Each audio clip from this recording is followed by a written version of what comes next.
Fala galera, tudo bem com vocês? Terminando o nosso reta final com chave de ouro, hein? Com direito ambiental. E estou aqui hoje para 30 minutos só de dicas certeiras para sua prova, aquelas separadas assim com muito carinho, que eu acho que vai cair e que vai salvar para você aí duas questões. Maravilha? Muito bem. Deixa eu contar uma história, não sei se todo mundo que está nos assistindo hoje já foi nossos alunos. E eu queria contar para vocês uma história que certo dia estava dando uma aula aqui no presencial em São Paulo, no CER São Paulo, e eu estava dando um exemplo, né, sobre progressividade. E uma determinada aluna aqui em São Paulo, todo mundo Brasil afora aí, talvez discorde, mas aqui em São Paulo normalmente quando a gente fala de carro para dar exemplo, né, o pessoal tem como meta ter uma BMW, ter uma Lamborghini, uma Ferrari, sei lá, né? E esse exemplo demandava um carro que você gostaria de conquistar depois de passar no exame da ordem e tal, ou de, sei lá, de crescer na vida, né, conquistar um escritório de advocacia. E essa pessoa levanta a mão lá no final da sala e fala: professor, meu sonho é ter uma Amarok, uma caminhonetona mesmo. E daí todo mundo ficou, né, abismado, assustado, meu Deus do céu, aqui em São Paulo é muito raro, né? E aí essa pessoa vira e fala assim: professor, eu quero mesmo é uma caminhonete, que Ferrarizinha que nada, aqui comigo, aqui é Aroeira, meu filho. E aí, gente, esse Aroeira pegou em todas as minhas aulas, virou uma loucura. E eu tô contando essa história hoje para você aqui bem rápido, porque eu quero te convidar a fazer parte do time Aroeira. E daí você, a partir de agora, vai ter total acompanhamento aí na sua fase, não só na OAB, mas como para sempre, né, em direito ambiental, porque eu tenho certeza que essa matéria, ela é apaixonante. Então quero te pedir para você agora, imediatamente, antes de mais nada, abrir o seu Instagram e colocar o nosso nome lá, Rafael.Mates. Comecem a me seguir. Eu lancei há 20 minutos um desafio no meu Instagram.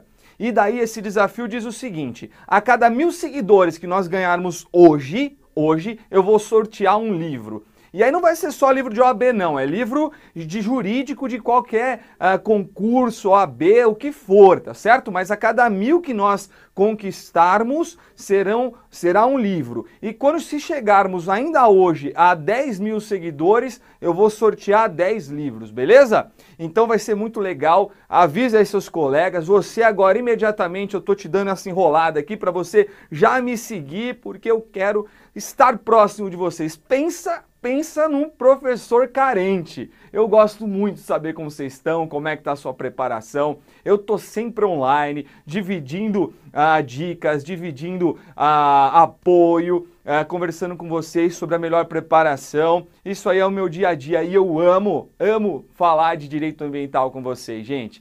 Então quero conhecê-los, beleza? Legal, vamos para as nossas dicas? Bom, estudar direito ambiental é muito fácil, né? Você não tem um código próprio, como nós temos nas outras áreas, mas nós temos um direito sintetizado.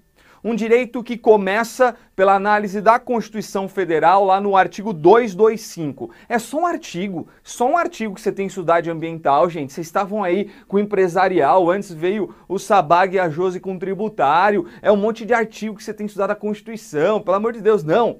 Ambiental é só artigo 225. Então, se você puder hoje, antes de dormir, você faz a sua oração, terminada a oração, você pega o artigo 225, lê o artigo 225, e aí você dorme tranquilo. O artigo 225, ele vai te dar uma resposta para a OAB. Vai dar, porque alguma da OAB vai cair do artigo 225, pelo menos uma. E aí você vai entender o seguinte lá no artigo 225, que ele traz o espírito do direito ambiental para todos nós. Como que o direito ambiental tem que ser interpretado no Brasil? O direito ambiental, gente, ele é uma peneira. Ele não proíbe o desenvolvimento econômico, nem o desenvolvimento social, ele é uma peneira. Ele vai dizer o seguinte: você quer desenvolver atividade econômica? Você quer desenvolver atividade social? Você pode, só que você tem que pensar bem. Pense no meio ambiente, pense nas presentes e nas futuras gerações. Esse é o espírito do direito ambiental. Então, já pensando nisso, se cair alguma questão na OAB dizendo que a Constituição proíbe a caça, proíbe a pesca, que a Constituição proíbe atividades econômicas, é mentira, não proíbe. O direito ambiental não proíbe nada. O direito ambiental, ele equilibra essas atividades com a proteção ambiental, entenderam? É um equilíbrio. Muito bem. A primeira dica que eu quero dar para vocês, então, pensando nesse equilíbrio, é o parágrafo 7º do artigo 225. Esse parágrafo 7º foi incluído, ano passado em nossa Constituição. Ele vem depois de uma baita discussão jurisprudencial sobre o assunto, então é assunto quente para cair na sua prova. Se eu pudesse apostar, se eu tivesse numa banca de aposta aqui para a sua OAB, eu apostaria numa questão com essa. Porque o artigo 225, parágrafo 7º, ele fala de uma situação relacionada às práticas desportivas que utilizam animais. Práticas desportivas que utilizam animais.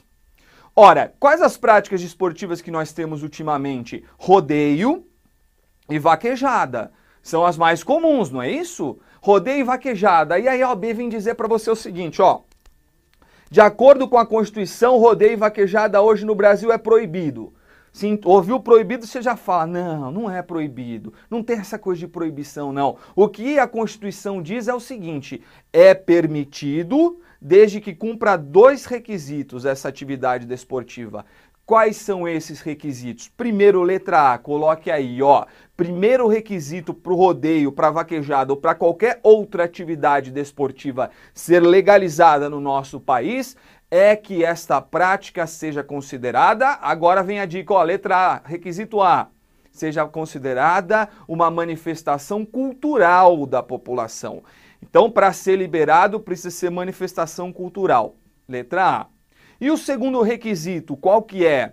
É que haja uma lei que discipline aquela prática para que não ocorra crueldade com os animais. Então, letra B, lei para afastar crueldade contra os animais. São os 2 requisitos. Cumpridos os 2 requisitos, a prática desportiva ela é autorizada em nosso país. Ela é autorizada, beleza? Então, nada de proibição.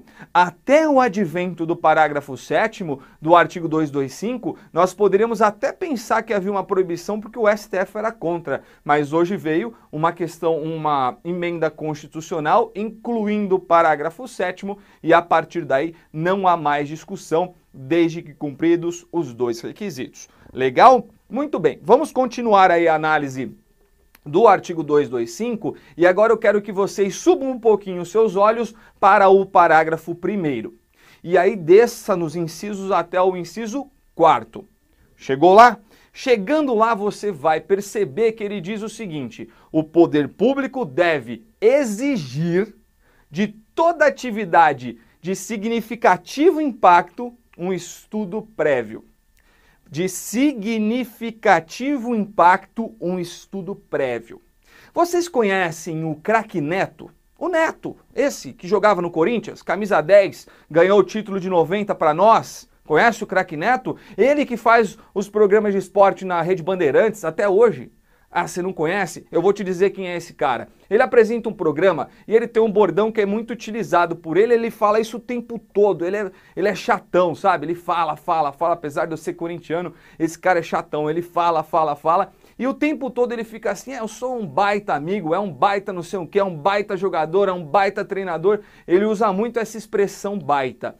O baita, ele tem como função gramatical, aqui, olha o Sabai que não me ouça, hein?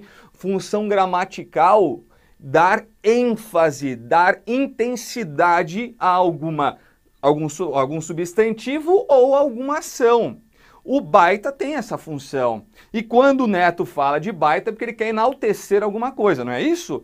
Quando a Constituição fala que somente as atividades de significativo impacto ambiental é que dependem de estudo prévio, ela está querendo dizer que são as atividades que são de baita impacto ambiental. Baita impacto, amigos, baita impacto. Somente essas dependerão de estudo prévio de impacto ambiental, somente as de baita impacto. Então, o EIA, o nosso famoso EIA, não vem com aquela história assim, direito ambiental é difícil porque tá cheio de sigla. Não, é o EIA, estudo de impacto ambiental, facinho de guardar, estudo de impacto ambiental, vai depender se a atividade ela for de baita impacto, só as de baita impacto. Se não tiver grande impacto, não vem com EIA, tá bom? Vai poder até ter outro tipo de estudo aí previsto na legislação, mas para as de grande impacto, EIA. Muito bem, fechado isso. Aí a OAB costuma perguntar sobre EIA na prova. EIA é um verdadeiro fetiche, viu? Cai muito. EIA, o que é o EIA? O EIA é um estudo que vai ser elaborado por vários profissionais. Ah, professor, eu estava pensando em me formar de direito porque eu ia fazer EIA. Não, você não vai fazer EIA. O EIA não é feito por nós, advogados. Não é feito por nós, não. O EIA é feito por uma equipe multidisciplinar. Vários profissionais vão montar esse EIA, formular esse EIA. E aí você vai ter engenheiro agrônomo, vai ter engenheiro florestal, vai ter um monte de gente. Eu tô parecendo o Serginho Malandro aqui. Pois é, a gente vai ter até o Serginho Malandro, mas seja quem for necessário para fazer aquele levantamento. Porque o EIA serve assim, ó. Você quer fazer uma atividade econômica? Você pode. A Constituição não proíbe. Mas apresente antes um estudo para me dizer todo o dano que você vai cometer. Se você está antecipando esse dano, você já vai mitigar esse dano antes de começar a fazer, entendeu? Esse é o espírito da coisa. Então o empreendedor vai lá, apresenta um EIA e depois ele exerce a atividade, porque ele já antecipou os danos. E essa equipe multidisciplinar é que vai fazer todo esse levantamento. Não dava para nós, advogados, fazer levantamentos de floresta, de água, por exemplo, né? Não cabe a gente. Então vai contratar engenheiro, arquiteto, todo mundo que for necessário, antropólogo. No final, cada uma dessas pessoas vai apresentar um estudo e todos esses estudos serão sintetizados num relatório, que se chama Relatório de Impacto ao Meio Ambiente, o RIMA. Relatório de Impacto ao Meio Ambiente. Esse RIMA, ele tem uma linguagem simples, uma linguagem fácil, enquanto aqueles estudos, cada profissional estava usando a sua linguagem própria.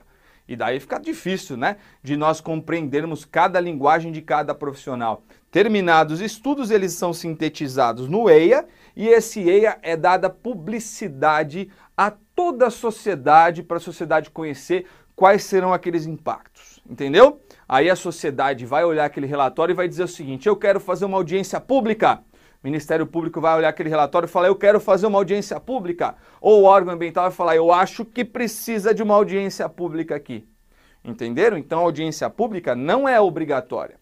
Às vezes, quando o relatório ele é publicado e obrigatoriamente ele tem que ser publicado, quando ele é publicado e o MP, o órgão ambiental ou a sociedade civil solicitam uma audiência pública, esta passa a ser obrigatória. E uma outra coisa que cai na OAB, quem que banca tudo isso aí? Quem que banca? Será que é o poder público que vai bancar esse estudo? Não, quem banca é o próprio empreendedor.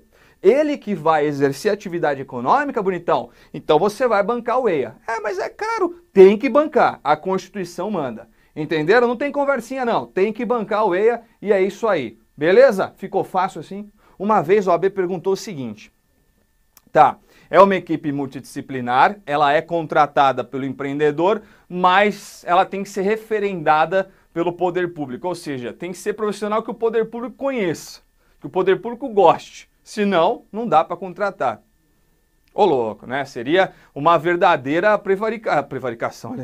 Olha aí, fugir de direito penal há muito tempo, né? Seria verdadeiro um desvio de finalidade, né? Não pode, claro que não pode. Não precisa aguardar a aprovação do poder público. O empreendedor contrata quem ele achar pertinente, quem ele achar melhor. E depois que forem apresentados todos os estudos, o órgão ambiental vai aprovar ou não aquilo que foi apresentado. Tá bom? Então, não tem que ser referendado pelo poder público. Muito bem, continuamos aí no 225, você está com ele aberto aí, tá fácil? Então, ó, suba lá para o inciso terceiro. Inciso terceiro. O que diz aí? Cabe ao poder público instituir em todo o território nacional espaços territoriais ambientalmente protegidos. É isso que está escrito aí? Muito bem, muito bem. É isso, é isso. Quer dizer esse inciso que o poder público tem que criar unidades de conservação. Unidades de conservação. E a minha dica agora vai para a unidade de conservação, filho. Anota aí, bichão, ó.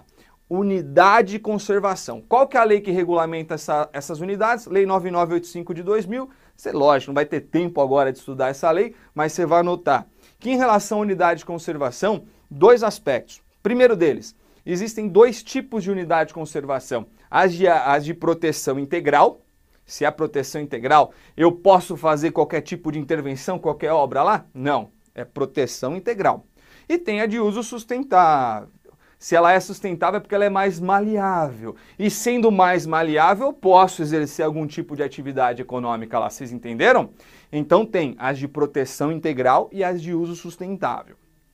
E a OAB pede para você, às vezes, saber qual tipo de unidade de conservação é de uso sustentável e de proteção integral. A Lei 9985 de 2000, ela traz 5 espécies de proteção integral e 7 espécies de uso sustentável. Não dá, humanamente impossível, para você decorar de hoje para domingo, até porque você tem um monte de outras áreas para estudar. Você não vai conseguir decorar 7 de uso sustentável e 5 de proteção integral. Tem um monte, tá? Então o que eu vou te falar? Eu vou te dar uma dica, porque eu quero, vocês, ó, percebam o quanto eu sou carente, hein? O quanto eu quero que vocês lembrem de mim no dia da prova. A palavrinha que você vai decorar para lembrar quais são as unidades de uso sustentável é a palavrinha RAF. RAF, ó que bonitinho. R-A-F. RAF. O que quer dizer RAF? RAF quer dizer reserva, área e floresta. Reserva, área e floresta. Ora, se for reserva, área ou floresta, é unidade de conservação de uso sustentável. Se for reserva, área ou floresta, é uso sustentável. Se for outra, se for, sei lá, refúgio, se a OAB põe lá refúgio da vida silvestre, o que você vai pôr? Que é uso sustentável? Não tá lá no RAF. Refúgio não tá. Refúgio, então, é proteção integral. Entenderam? Se cair, por exemplo, monumento natural. Monumento natural. Tá no RAF? Não tá. Então, é proteção integral. Tudo que não couber no RAF, proteção integral. Ficou fácil? Aí você põe uma observação embaixo. Que a dica é boa, mas não é tão boa. Porque eu falei que reserva é uso sustentável, não falei? Pois é, mas tem uma reserva que é proteção integral. E aí você não pode esquecer. Que é o gatinho aqui da nossa dica, né? Reserva biológica é a única reserva que tem, biológica, é a única que tem, que é de proteção integral. Então você coloca essa observaçãozinha embaixo lá, você vai lembrar de mim no dia, porque é o RAF, mas também não pode esquecer da reserva biológica, que é de proteção integral. Fácil ou difícil? Beleza? Muito bem. Vocês já estão me seguindo no Instagram ou não? Olha lá, hein? Olha lá, hein?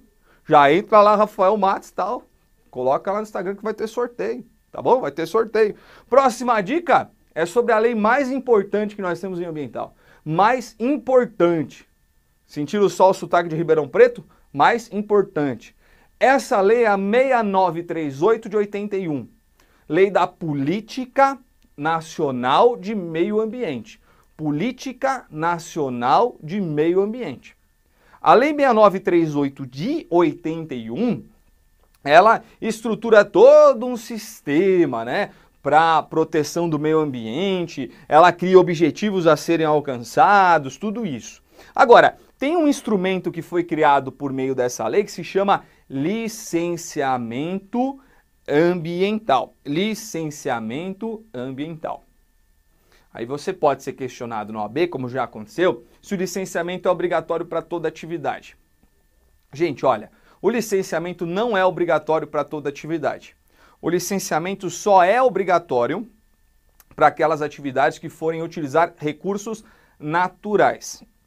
Então a dica é o seguinte, licenciamento ambiental não é obrigatório para todas as atividades, salvo para aquelas que forem utilizar recursos naturais.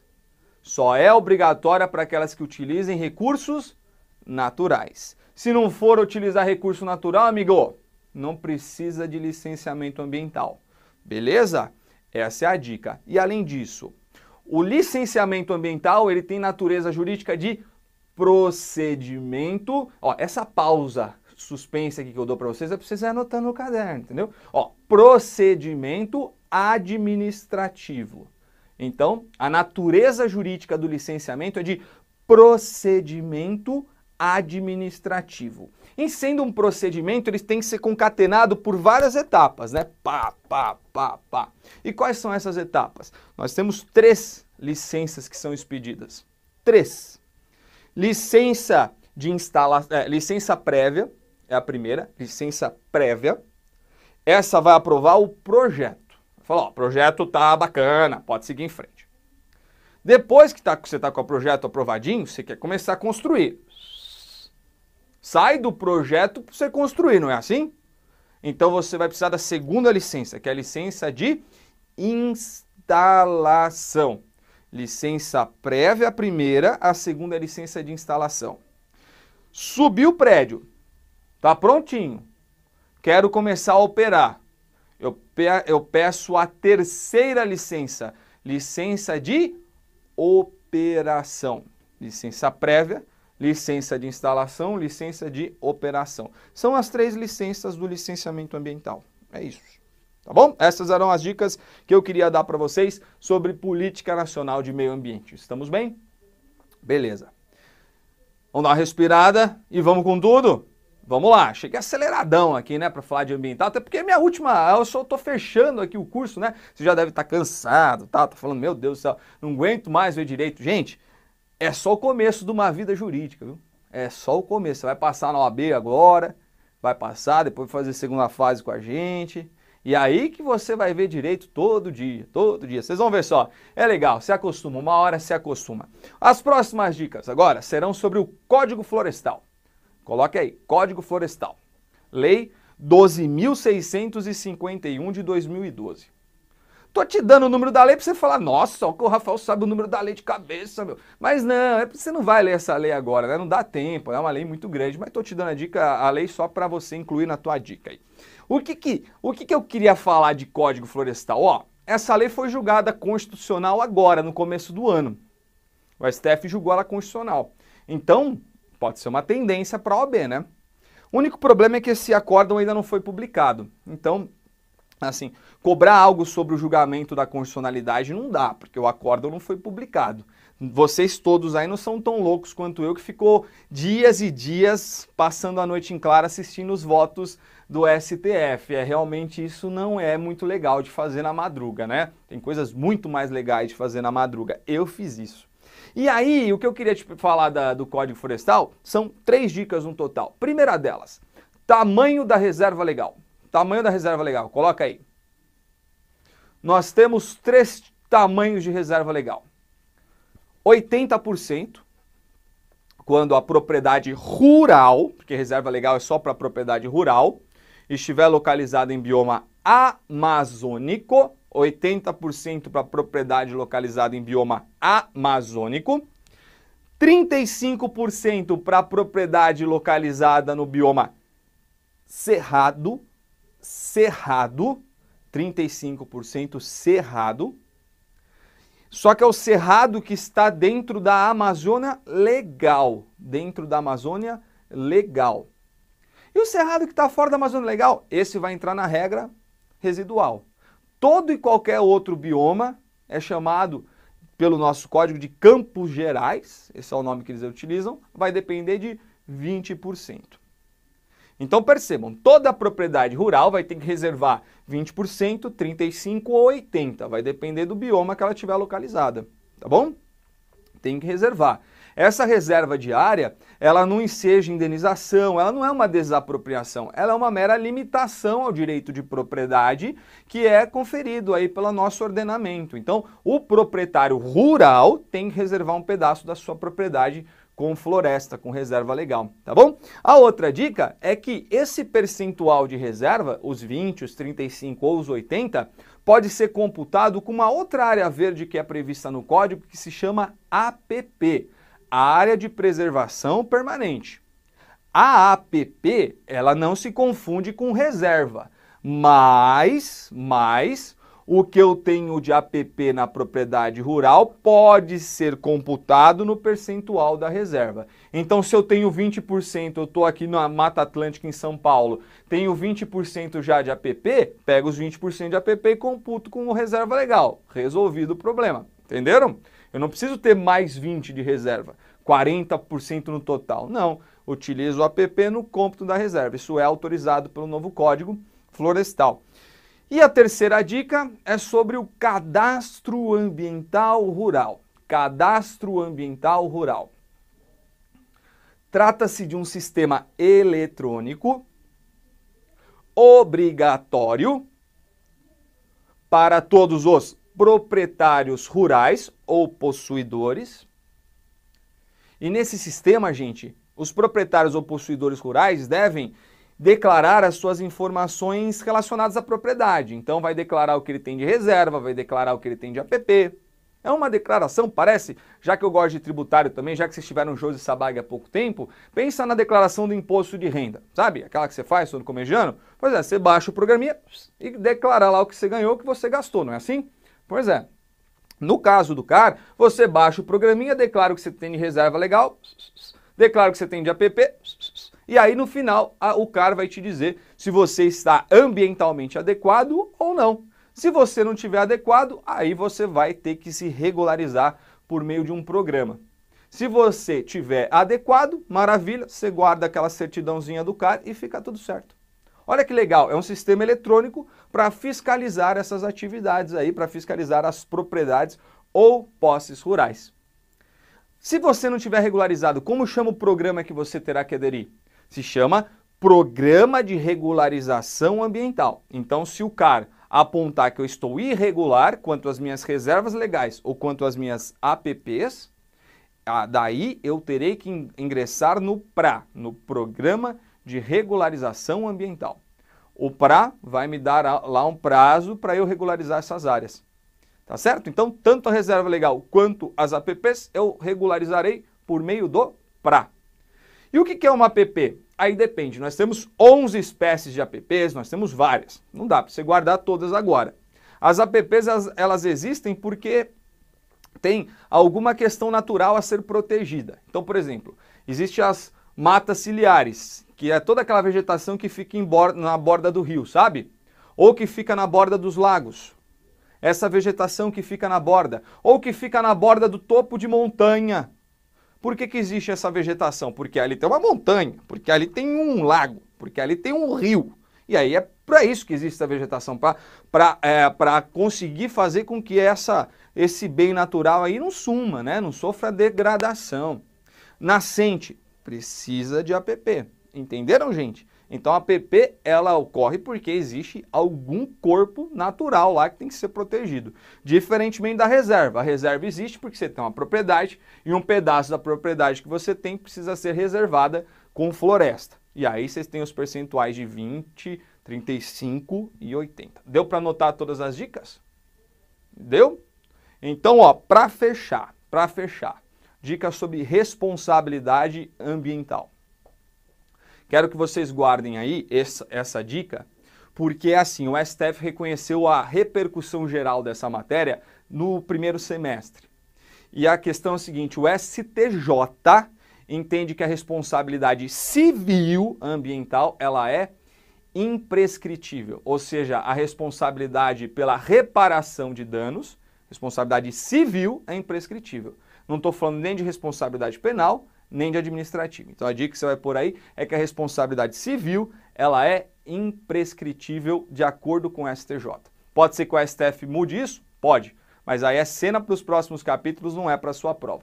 Mas como o STF puxou essa discussão, vai que eles te perguntam na prova. Legal, gente? E aí, curtiram? Dicas quentinhas, dicas atuais aí do que mas está sendo conversado a respeito de direito ambiental nos últimos tempos e eu queria desde já agradecer a presença maciça de todos vocês. Vai lá, me siga no Instagram porque eu vou fazer o sorteio se a gente alcançar as metas, né?